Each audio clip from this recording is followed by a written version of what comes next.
नमस्कार। 3 दिन पहले राहुल जी आपका इंटरव्यू देखा।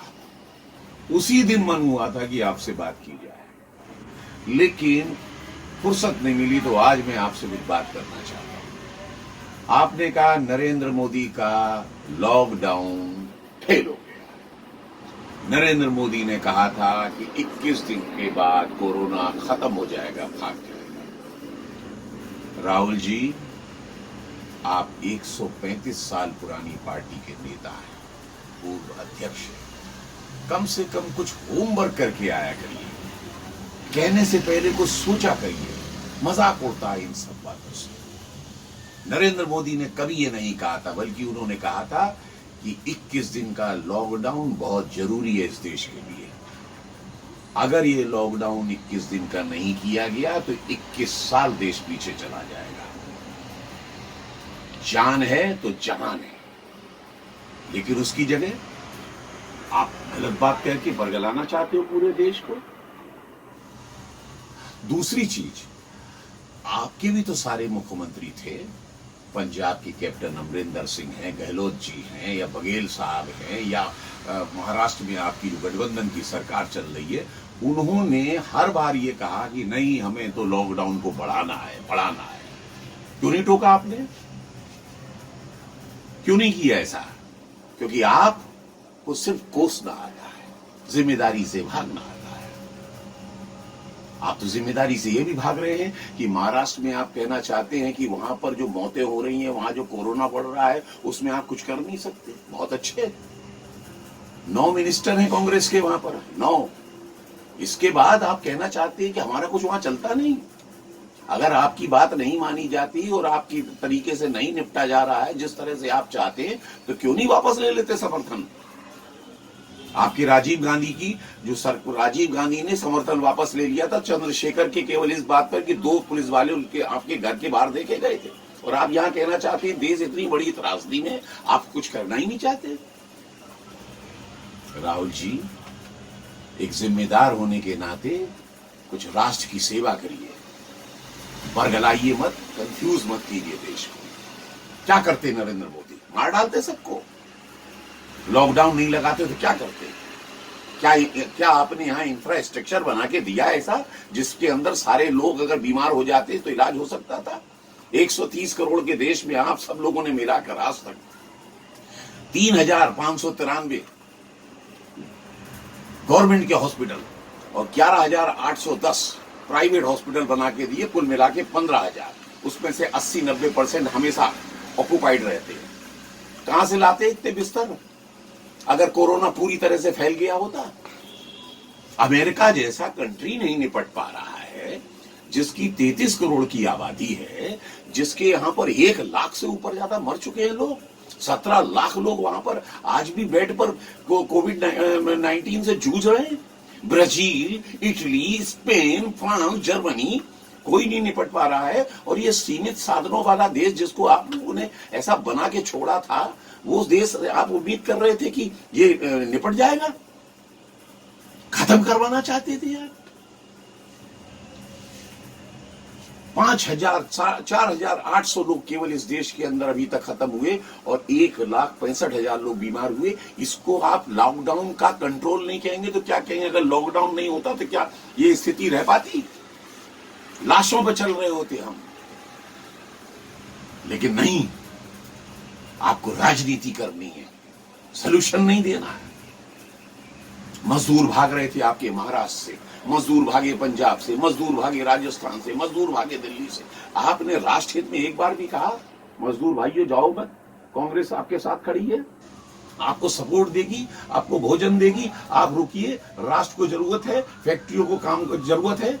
कल को आर्थिक स्थिति खराब होगी देश की, कौन जिम्मेदार होगा? आपने एक बार भी कहा होता तो कम से कम समझ में आता कि आप राष्ट्र की चिंता करते। राहुल जी, देश बड़ा होता है, राजनीति तो बाद में भी कर ली जाती है। और मैं आपके पूरे परिवार की बहुत इज्जत करता हूं राहुल जी। इंदिरा गांधी जी का मैं बहुत बड़ा प्रशंसक हूं, आपके पिताजी राजीव गांधी का बहुत बड़ा प्रशंसक, नरसिंह राव जी का बहुत बड़ा प्रशंसक, खानदानी कांग्रेसी।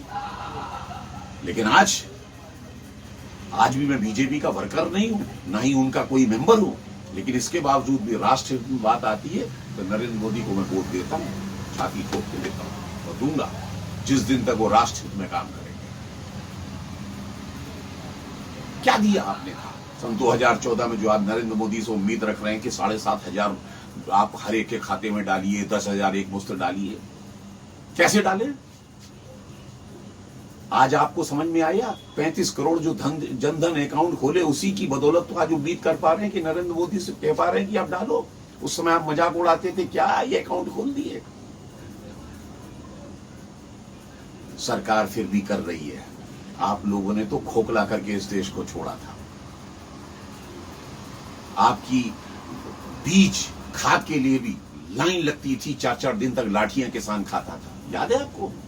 80% एरिया के अंदर, हिंदुस्तान के अंदर आधे समय बिजली नहीं आती थी, किसानों को पानी नहीं मिलता था। 9 सिलेंडर दिए जाएं, 12 सिलेंडर दिए जाएं, इसके ऊपर बहसें चला करती थी कि कितना सब्सिडी दी जाए। और यदि आप ये कहना चाहते हैं कि नहीं, हमने तो बड़ा खजाना छोड़ा था, तो ऐसा बोलिए ना नरेंद्र मोदी से चिल्ला के, साहब श्वेत पत्र लेके आइए, हमने ये संपदा छोड़ी।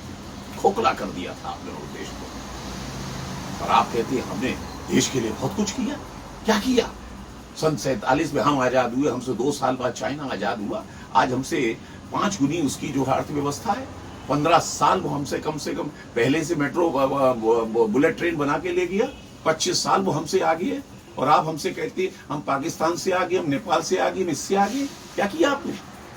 और जो भी कुछ किया, अगर आप कहते हैं मोबाइल आया, कार आई, ये आए, सब नेपाल में भी मिलती है और लंका में भी मिलती है, और ये सब कंट्री में है। और यह ऐसा हमेशा होता चला आया। लेकिन आपने इस देश को कहां बनाया? मत करिए इस तरह से क्रिटिसाइज, सकारात्मक राजनीति करिए। राम जन्मभूमि जैसा मुद्दा सुलझाया गया, आपसे एक बधाई नहीं निकली। बड़े बड़े मामले यहाँ पर किए गए, सीए जैसा कानून लाया गया जो बिल्कुल देश हित में था, राष्ट्र हित में था, जिसमें मुसलमानों की कोई नागरिकता नहीं जा रही थी। इसके बावजूद आप लोगों ने भड़का दिया कि उठ के आ जाओ। और सबसे ज्यादा तो हद आपने तब कर दी जब जम्मू कश्मीर, जो कि आपके खुद जवाहरलाल नेहरू का ये था कि ये धारा जो है टेम्परेरी धीरे धीरे खत्म हो जाएगी, जिस 370 और 35A को जिस वक्त यहाँ पर लागू किया गया, वो भी संवैधानिक रूप से लोकसभा राज्यसभा से पास करा के उसको भी आपने असंवैधानिक कह दिया। संविधान और संवैधानिक की बात जानते हैं। 100 दफा आपकी सरकारों ने कम से कम 356 का दुरुपयोग किया, वो संवैधानिक था। और उसके बाद भी आप बाज नहीं आए अपनी अनमेच्योरिटी से। जब आपको मालूम था कि पाकिस्तान उपद्रव करा सकता है, जब आपको मालूम था वहां कर्फ्यू लगा हुआ है, जब आप जानते थे इंटरनेट बंद है, जब आप जानते थे शांति, फिर भी आप वहां पहुंच गए थे कश्मीर में, केवल इसलिए कि किसी तरीके से डिस्टर्ब किया जाए। इस पूरा जो 370 हटिए, इसको मतलब बदनाम किया जाए। आप क्यों नहीं जाते? अब खुला माहौल है, जाइए ना। लेकिन आप नहीं जाएंगे क्योंकि आपको केवल राजनीति रोटियां सेकनी है। देश जाए गर्त में, देश जाए भाड़ में। नरेंद्र मोदी हारना चाहिए, नरेंद्र मोदी खराब होना चाहिए, नरेंद्र मोदी को जाना चाहिए। लेकिन उखाड़ नहीं पाओगे उस आदमी का, नरेंद्र मोदी का ये बाल नहीं उखाड़ पाओगे। इस तरह से सारा देश समझ चुका है। जय हिंद।